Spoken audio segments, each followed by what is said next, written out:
Olá, meu nome é Marina Fantinelli, eu sou arquiteta e urbanista formada pela Universidade Federal da Paraíba, especialista em assistência técnica para habitações de interesse social e direito à cidade pela Universidade Federal da Bahia e atualmente sou mestranda do programa de pós-graduação em arquitetura, urbanismo e design da Universidade Federal de Ceará.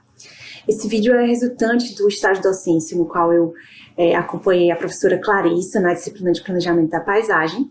E eu vou resumir aqui para os alunos da próxima turma que quiserem, já vão poder iniciar a disciplina com uma noção do que vai ser abordado, o que a disciplina exige ao longo do semestre. Então aqui eu vou, de forma resumida, fazer uma breve abordagem crítica que a disciplina traz para os alunos. Acho que é interessante vocês já iniciarem a disciplina com uma percepção mais crítica sobre o contexto do planejamento da paisagem, o que está por trás da interação do processo de urbanização com o quadro natural.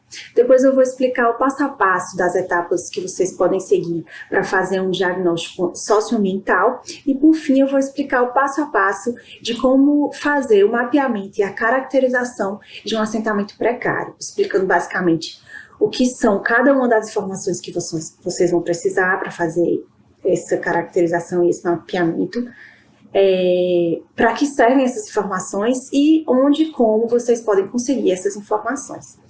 Então, eu começo trazendo aqui 3 perguntinhas básicas para tentar aguçar a percepção crítica de vocês, e aí vocês podem até dar pausa nesse vídeo e tentar responder essas questões numa folha de papel, para depois vocês compararem com a análise que eu vou trazer aqui, que é uma análise que não é feita por mim, tá? É uma análise feita por alguns autores dessa área do conhecimento, estudiosos do espaço urbano.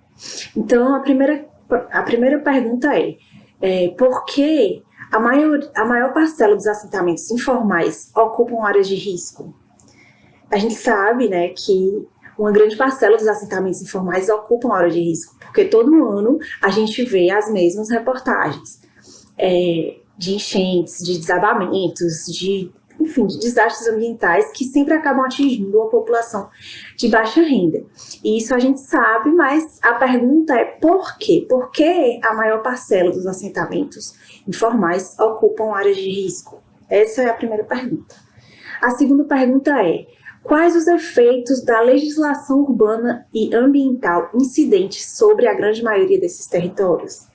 A legislação, ela contribui para uma ocupação consciente, em harmonia com a preservação dos ecossistemas, ela proíbe a ocupação, ela restringe as ocupações. E quais os efeitos dessas legislações? Essa é a segunda pergunta. A terceira pergunta é: o que essas duas questões têm a ver com o planejamento da paisagem?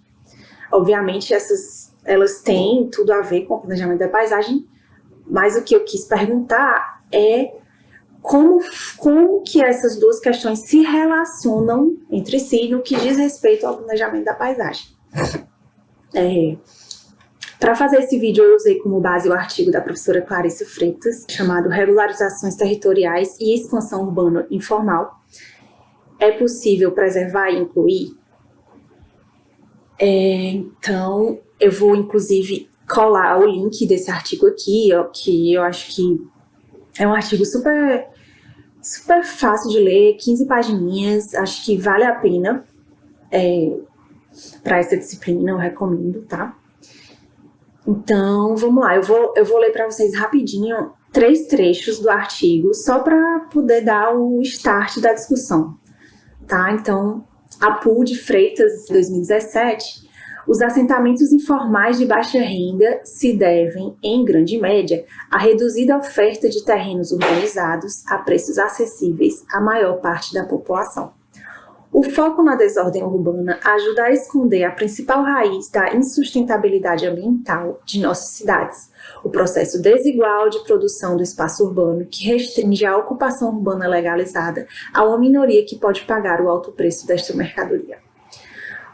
Ao permitir que a minoria se aproprie da mais-valia fundiária, a terra urbana ilegalizada torna-se uma mercadoria de luxo. O processo de ocupação informal pela baixa renda é alimentado pelo estabelecimento de parâmetros de uso e ocupação do solo restritivos, que contribuem para o alto preço da terra legalmente urbanizada. Então, traduzindo para o português, né, e relacionando essas citações, o que esses autores estão pontuando é que existe uma escassez de casas e terrenos baratos dentro do traçado urbano formal. Claro, porque se a gente for, por exemplo, se tiver um terreno barato à venda hoje no meio do centro, amanhã já não vai mais ter, porque alguém vai comprar para vender mais caro, sei lá quando, ou para construir um empreendimento e lucrar. Claro, porque essa é a lógica do sistema que dá forma às cidades hoje. Então, se não há imóveis baratos dentro do traçado urbano formal, ou seja, dentro da área legitimada pela ordem urbana vigente, pelos parâmetros de uso e ocupação do solo, a população de baixa renda não vai poder comprar ou alugar um imóvel nessa parcela do território entendida como formal. E o que essa população que não tem condições financeiras de morar na cidade formal faz? Ela vai ficar sem casa? Não. Ou, sim, às vezes sim, né? Mas a maioria das vezes essa população resolve o seu problema da moradia indo comprar alguma casa ou um terreno em locais onde o preço seja mais barato e, portanto, acessível. E onde normalmente ficam localizadas essas casas e terrenos mais baratos? Na parcela do território onde a legislação proíbe ou restringe a ocupação, e por isso a especulação imobiliária formal ainda não chegou. Né? Eu falei a especulação imobiliária formal porque existe a especulação imobiliária informal, né, também, mas isso é outro assunto. Então, e que parcela do território é essa, né, na qual incide essa legislação restritiva? São justamente as APAs, as APPs, as unidades de conservação, etc., que são áreas ambientalmente frágeis, ambientalmente vulneráveis, e que, por não receberem a devida legislação com parâmetros de uso e ocupação do solo e o devido planejamento da paisagem, que promova tanto a preservação ambiental quanto o direito à moradia, as ocupações vão se dando de forma desordenada, aumentando ainda mais a desigualdade ambiental. E, de acordo com Freitas, em 2017, desigualdade ambiental refere-se ao fato de que grupos sociais vulneráveis estão desproporcionalmente expostos a riscos ambientais associados à carência no processo de urbanização e à sensibilidade do sítio urbano, como enchentes e desmoronamentos, devido a fatores estruturais no processo de formação de nossas cidades, que são justamente os desastres que passam no jornal todo ano, né? Que eu mencionei no início do vídeo.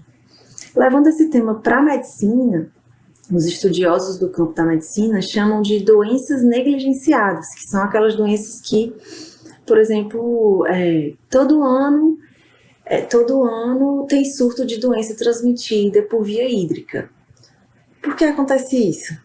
A gente sabe, né? Porque todo ano chove e alaga a casa das pessoas que moram próximas às bacias hídricas, e a água entra junto com lixo, com esgoto, e por aí vai. E a gente se pergunta, né? Eu, pelo menos, me perguntava, mas, gente, como é que pode? Todo ano acontece a mesma coisa e o poder público não faz nada, não vai lá para resolver o problema. Se a gente parar para pensar, né, ora, por que o poder público faria alguma coisa se, pela lei, essas pessoas não deveriam nem estar lá? Esses desastres ambientais, eles são o escancaramento do tamanho da nossa desordem urbana. Eles são a concretização da desordem urbana. A desordem urbana chegando e dando um tapa na nossa cara, né? E é por isso que a desordem urbana é vista pelo senso comum como o problema. E essa visão do senso comum de que o problema é a desordem urbana é o que legitima o discurso antagônico entre sociedade e natureza, entre sociedade e cidade, né, urbanização e natureza.